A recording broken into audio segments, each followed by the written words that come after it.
Hello friends, welcome to the JavaScript tutorial. और आज हम बात करने वाले हैं वेरिएबल्स के बारे में। अगर आपने इसके पहले कोई भी प्रोग्रामिंग लैंग्वेज यूज़ की है तो आपको बहुत अच्छे तरीके से पता होगा कि वेरिएबल्स होते क्या है। तो बेसिकली वेरिएबल्स एक ऐसी एंटिटी है जिसके अंदर हम हमारा डेटा स्टोर करते हैं और उस वेरिएबल के ऊपर हम कुछ ऑपरेशंस कर पाते हैं, मतलब हमारे डेटा के ऊपर कोई ऑपरेशन कर पाते हैं और मॉडिफाइड डेटा हम वापस वेरिएबल के अंदर स्टोर करके उन्हें कहीं पे भी यूज़ कर सकते हैं। तो चलिए जान लेते हैं कि वेरिएबल्स को जावास्क्रिप्ट के अंदर कैसे डिक्लेयर कर दिया जाता है। तो यहाँ पे देख सकते हो कि हमने मेंशन किया है कि आप एक var नाम का कीवर्ड यूज कर सकते हो। तो आपको लिखना होता है var, ये आपका एक कीवर्ड है जो कि रिजर्व्ड है। फिर आपने a नाम का एक वेरिएबल लिखा है, मतलब ये आपका हो गया variable name, it's a variable name. और जो 5 लिखा है ये है आपकी वैल्यू।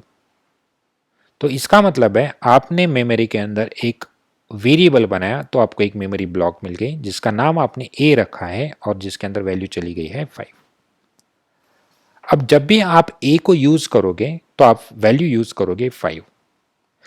तो ये एक ही तरीका नहीं है, जावास्क्रिप्ट के अंदर आप वेरिएबल डिक्लेयर कर सकते हो। आपके पास और दो तरीके हैं। तो यहाँ पे देख सकते हो, आप अगर लेट कीवर्ड यूज करते हो और सेम वेरिएबल नेम यूज करते हो a इक्वल्स टू 5, तो आपके पास सेम मेमोरी ब्लॉक होगा, उसके अंदर वैल्यू चली जाएगी 5। फिर आप और एक टाइप से वेरिएबल डिक्लेयर कर सकते हो। तो कॉन्स्ट कीवर्ड अगर आपने यूज किया तो सेम वेरिएबल और उसके अंदर आप वैल्यू स्टोर कर सकते हो। तो आपको लगेगा कि फिर हमने 3 अलग अलग कीवर्ड क्यों यूज की है। तो तीनों टाइप में थोड़ा थोड़ा डिफरेंस है, उस डिफरेंस को हम सेपरेटली डिस्कस करने ही वाले हैं। अभी के लिए वेरिएबल्स को कैसे डिफाइन किया जाता है और उन्हें यूज कैसे किया जाता है उसका हम डेमोन्स्ट्रेशन देखते हैं। तो पहले हम चलते हैं हमारे VS कोड के अंदर। लास्ट वीडियो में हमने installation and how to run JavaScript program देखा था। आज हम फिर रिवाइज कर लेते हैं कि हमारे पास एक फोल्डर है जिसका नाम है JS ट्यूटोरियल। अब इस फोल्डर के अंदर हम एक फाइल बनाने वाले हैं। आज का हमारा सेकेंड वीडियो है, तो यहाँ पे मैं इस फाइल को नाम दे रहा हूँ 02।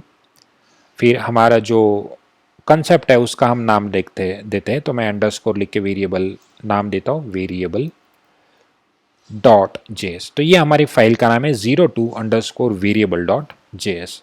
ये एक फाइल का नाम है, आप कुछ भी दे सकते हो, XYZ index.js, कुछ भी नाम दे सकते हो। अब मुझे यहाँ पे एक वेरिएबल डिक्लेयर करना है, तो आपको कीवर्ड यूज करना होता है var। तो आपने एक var कीवर्ड यूज किया है और एक वेरिएबल का नाम देना है। तो मैंने वेरिएबल का नाम दे दिया है a और इस वेरिएबल के अंदर आप एक वैल्यू लिख दोगे 5। फिर आपको पुट करना है सेमीकोलन। अब सेमीकोलन मैंडेटरी है या नहीं है इसके बारे में भी हम आगे चल के बहुत डिस्कशन करने वाले हैं, तो अभी के लिए आप सेमीकोलन दे दीजिए। फिर आपको लिखना होता है a की वैल्यू प्रिंट करने के लिए कंसोल डॉट लॉग और फिर यहाँ पे आपको ब्रैकेट के अंदर लिखना है a, मतलब आपकी a की वैल्यू प्रिंट हो जाएगी।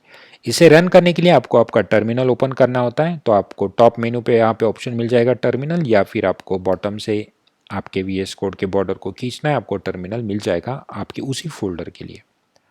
यहाँ पे नोड अवेलेबल है या नहीं चेक करने के लिए आपको सिर्फ टाइप करना है node-v। आपका नोड का वर्जन आ जाएगा। अगर आपका नोड का वर्जन नहीं आता है, मतलब आपके पास Node.js इंस्टॉल नहीं है, आप पिछला वीडियो रेफर कर सकते हो। अगर आपके पास नोड इंस्टॉल है तो आपके पास वर्जन आ जाएगा। अभी आपको रन करना है इस फाइल को, तो आपको लिखना होता है नोड स्पेस आपके फाइल का नाम जो कि है 02_variable.js। आप एंटर कर दो और यहाँ पे देख सकते हो आपका जो मैसेज मिला है 5, जो कि हमने प्रिंट किया। तो ए के अंदर जो वैल्यू थी वही वैल्यू वहाँ पे प्रिंट हो चुकी है। अगर आप कोई और वेरिएबल डिक्लेयर करते हो, जैसे कि मैंने लिख दिया where my name, तो my name नाम का जो वेरिएबल है इसके अंदर मैं मेरा नाम लिख देता हूँ। तो अगर मैं इसे वापस से प्रिंट कर दूँ console.log और इस वेरिएबल का जो नाम है वो है my name। अगर फिर से हम इसे क्लियर करके रन कर लेते हैं तो आप देख सकते हो पहला जो console.log था लाइन नंबर 2 पे, उसने a की वैल्यू प्रिंट कर दी, दैट इज 5। फिर जो सेकंड वाला console.log था लाइन नंबर 5 माय नेम, तो माय नेम के अंदर जो वैल्यू थी दैट इज योगेश, वो वहां पे प्रिंट हो चुकी है।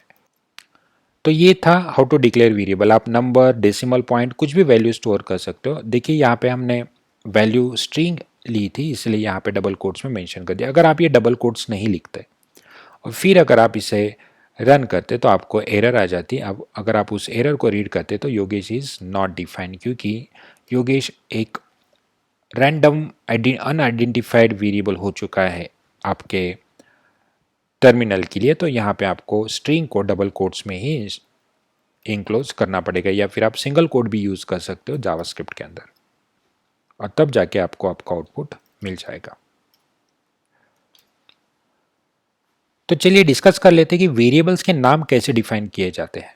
तो मैं इसे हटा देता हूँ और एक सिंपल सा वेरिएबल लेता हूँ, जैसे कि माय नेम हमने वेरिएबल लिया था। तो माय नेम के अंदर आपने एक वैल्यू स्टोर की थी, ओके, और फिर आपने उसे प्रिंट किया था, तो हम उतना ही लिख देते हैं console.log, और यहाँ पे हम लिख देते हैं वेरिएबल का नाम, दैट इज माय नेम। ये एक वैलिड नेम है वेरिएबल का, आप इसे रन कर दोगे तो आपको पता चल जाएगा आपका आउटपुट आ रहा है। अब माय नेम का अगर आपको वेरिएबल लिखना है, किसी ने अगर यहाँ पे स्पेस दे दिया तो यहाँ पे देखिए माय अलग हुआ, नेम अलग हुआ। तो अगर आप इस कोड को रन कर लेते हो तो आपको एरर आ जाएगी, क्योंकि माय एक अलग एंटिटी बन गई, नेम एक अलग एंटिटी। जैसे कि वेरिएबल माय उसे मेमोरी मिल जाएगी, लेकिन नेम क्या है उसे समझ में नहीं आएगा। तो आप जब भी कोई वेरिएबल का नाम डिक्लेयर करना चाहते हो तो उसके अंदर आप स्पेस यूज नहीं कर सकते हो, so that is not allowed. तो आपको याद रखना है कि स्पेस नॉट अलाउड। फिर अगर आपको इनको सेपरेशन देना ही है तो यू कैन यूज अंडरस्कोर, आप इन दोनों के बीच में अंडरस्कोर यूज कर सकते हो। तो अभी अगर आप इसे रन कर लेते हो और फिर चेक कर लेता हो तो यहाँ पे आपको यहाँ पे console.log के अंदर भी अंडरस्कोर यूज करना पड़ेगा। तो आप देख सकते हो अगर आपने इसे रन किया तो आपका आउटपुट आ चुका है। तो आप अंडरस्कोर यूज कर सकते हो दो अलग अलग वर्ड्स के बीच में आपके वेरिएबल के अंदर। क्या मैं अंडरस्कोर स्टार्टिंग में यूज कर सकता हूँ? जी हाँ, डेफिनेटली हम अंडरस्कोर को स्टार्टिंग में भी यूज कर सकते हैं। तो मैं इसे क्लियर करते वापस एक बार रन कर लेता हूँ। आप चेक कर सकते हो कि हमारा आउटपुट योगेश मिल रहा है।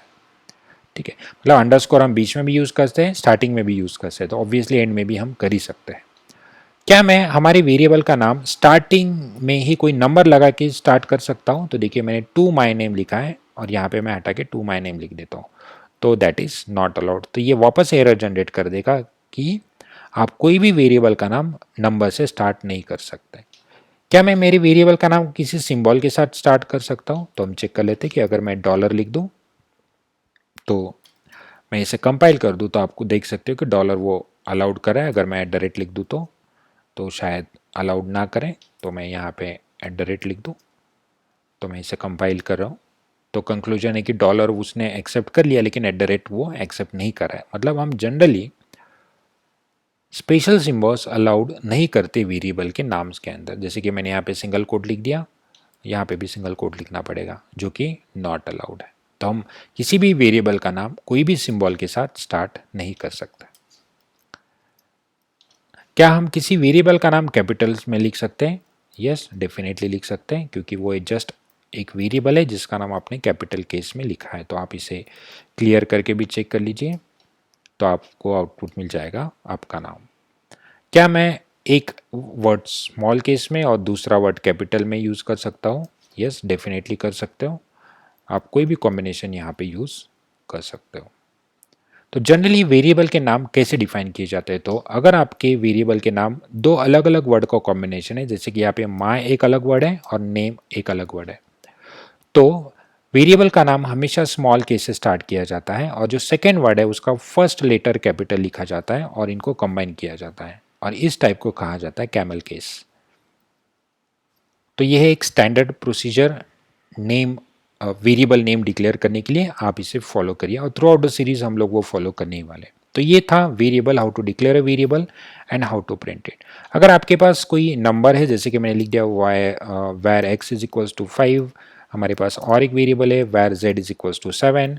अगर मैं इन दोनों के ऊपर कोई एडिशन करना चाहता हूँ तो ऑब्वियसली मुझे कोई एक थर्ड वेरिएबल लगेगा। तो मैंने एक रिजल्ट नाम का वेरिएबल लिया, हम उसके ऊपर कोई ऑपरेशन कर लेते हैं और जो भी रिजल्ट था, सॉरी यहाँ पे मुझे z लिखना है, x प्लस जेड, और console.log, और हम प्रिंट करके देखते हैं हमारे रिजल्ट को। तो आप अगर इसे रन कर लेते हो तो आप देख सकते हो कि आपका रिजल्ट आया है 12। मतलब आप दो वेरिएबल्स के ऊपर कोई ऑपरेशन कर रहे हो और उनका डेटा और तीसरे वेरिएबल के अंदर डाल के आपने स्टोर किया है। So this is how you can declare the variable. तो चलिए ट्राई करते हैं सेम वेरिएबल्स हम यूज़ करके लेट कीवर्ड। तो चलिए मैं एक वेरिएबल डिक्लेयर कर देता हूँ लेट, जिसका वेरिएबल नेम है सपोज एक्स। आपने एक वैल्यू डाल दी 5। अब यहाँ पे आप लिख रहे हो कंसोल डॉट लॉग और x की वैल्यू आपने प्रिंट कर दी, तो हमारा जो एक्सपेक्टेड आउटपुट है वो है 5। तो मैं क्लियर करके इसे वापस एक बार रन कर लेता हूँ, तो आप देख सकते हो आपकी वैल्यू आ रही है 5। तो आप डिफ्रेंशिएट नहीं कर पा रहे हो, क्योंकि वैर कीवर्ड जब लिखा था तब भी सेम आउटपुट आया, जब एक लेट लिखा तो भी सेम आउटपुट आया। तो चलिए इसे कॉन्स्ट करके देखते हैं। तो मैं अगर कॉन्स्ट कीवर्ड लिख दूँ और सेम हम कंपाइल करके देखते हैं, तो फिर भी हमारा आउटपुट आ रहा है 5। तो हम डिफ्रेंशिएट नहीं कर पा रहे हैं कि कॉन्स्ट में, वेरिएबल में और लेट में। तो आप इतना ट्राई करिए। आने वाली वीडियो में हम डिस्कस करेंगे the difference between let, const and var keyword. Will see you in the next video.